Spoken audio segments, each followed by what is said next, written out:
Just before dawn on November 13, 2022, the small college town of Moscow, Idaho was silent. The streets were empty, the sky still dark, and most of the University of Idaho campus was asleep.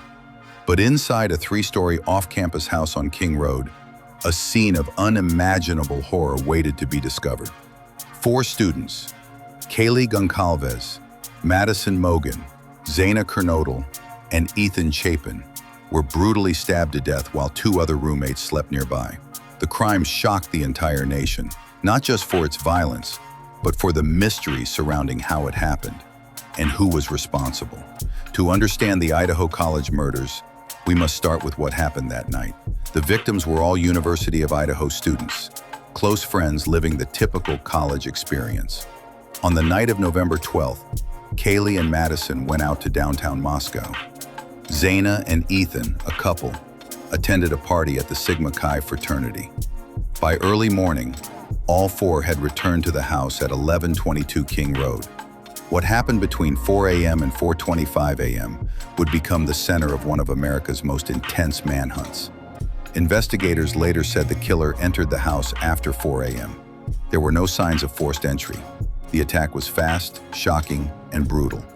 All 4 students were stabbed multiple times with a fixed blade knife, believed to be a K-bar-style combat knife. 2 surviving roommates on the ground floor slept through almost everything. At around 11:58 a.m., one of them called 911 from inside the house, reporting an unconscious person. Police arrived and found a scene described as the worst they had ever witnessed. Moscow, Idaho was suddenly thrust into the global spotlight. Authorities told the community they were safe, then reversed that statement days later. Fear spread quickly. Was this a random killer, a targeted attack, or someone the victims knew? Without a suspect, rumors erupted online. Experts debated crime scene photos, forensic possibilities, and timelines. But behind the scenes, investigators were quietly building one of the most surprising cases in recent true crime history. Police collected thousands of pieces of evidence, from DNA to phone data. One clue stood out: a tan Hyundai Elantra seen near the home around the time of the murders.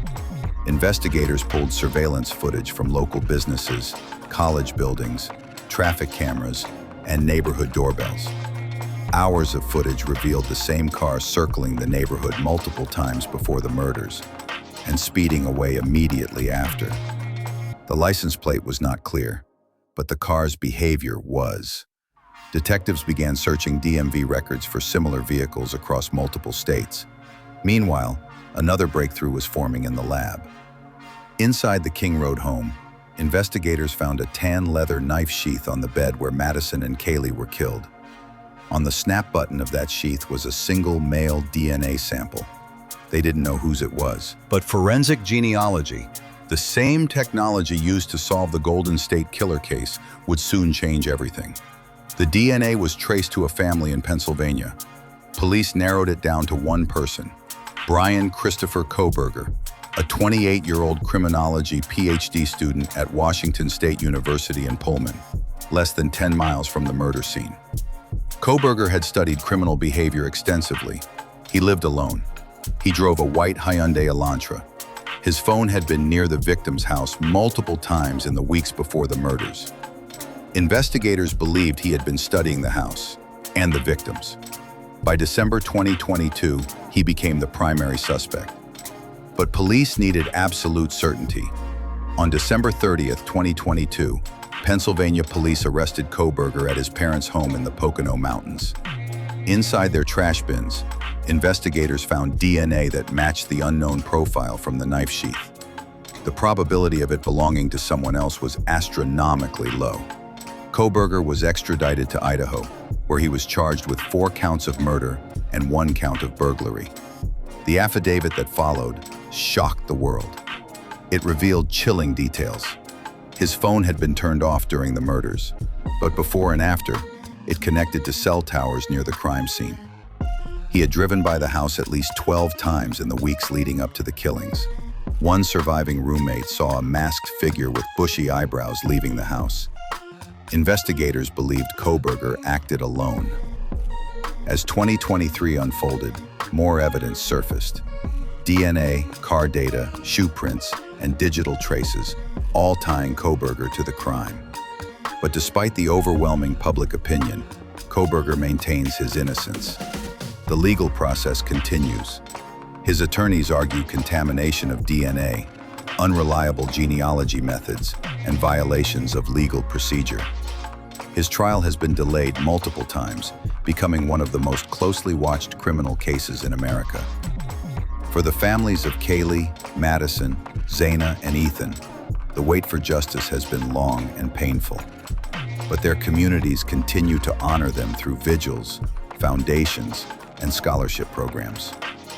The Idaho College Murders became more than a headline.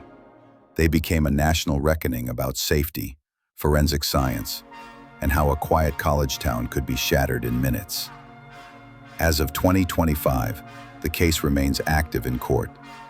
New filings, evidence hearings, and motions continue to surface. The world awaits a final verdict, but one thing is certain.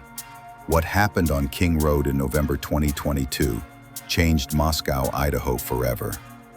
The pursuit of truth continues, and the families who lost everything deserve answers. Answers that the legal system is still working to uncover. Thank you for watching this documentary from True Crime Archives.